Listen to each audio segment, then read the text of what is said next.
Pastor Pete Scazzero, in his great book, Emotionally Healthy Spirituality, he observes that he meets way too many people as a pastor in the church who have been following Christ for 20 or 30 years. They've been in the church for decades, but they don't act like they're 30 years old in the faith. What they act like is they're 1 year old in the faith 30 times over. They haven't grown a stitch.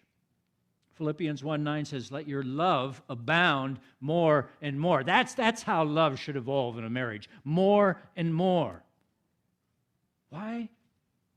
Why so much spiritual immaturity? On one level, it makes sense because, we just said it. We're all babies when we come into the kingdom. And so the church, you've heard me say this, it's a hospital for sinners and a school for saints.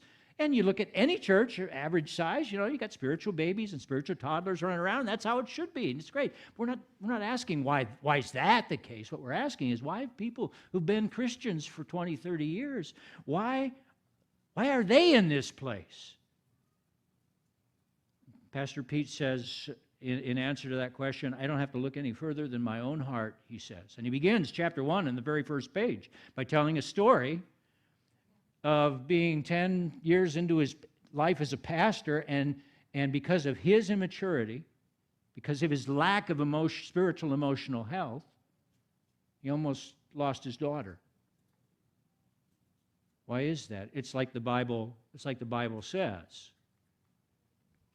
Our hearts are what? Deceitful above all things, desperately corrupt. Who can understand it?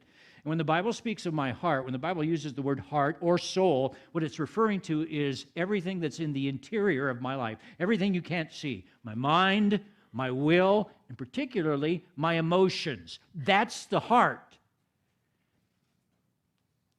And our sin, what Jeremiah is saying there, is that our sin runs that deep in us.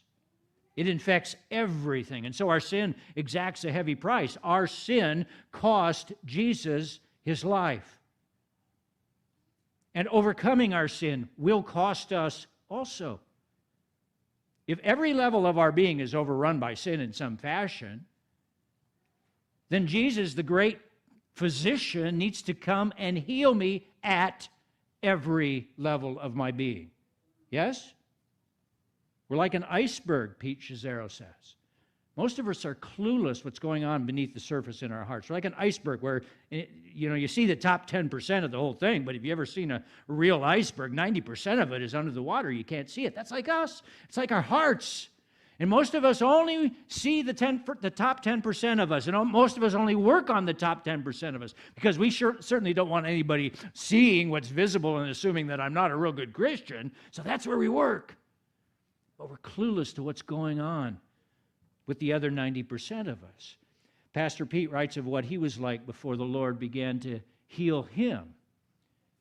He says this, I so wanted to present a polished image as a good Christian that I cut myself off from what was going on within myself, pretending, remember we talked about putting on masks a few months back? Pretending, he said, was safer than honesty and vulnerability. The reality is that my discipleship and my spirituality had not touched a number of deep internal wounds and sin patterns. The heart is deceitful above all things. We are masters at stuffing our emotions. Nothing to see here, people. Just move along. I know I just lost my temper. I know I just yelled at my wife. I know you caught me fighting. Nothing to see here. Needing heart surgery to heal our hurts. We come to Christianity looking for a Band-Aid to cover up our hurts. And that's why healing never comes. Our hearts remain unchanged, and our spiritual growth is stopped dead in its tracks.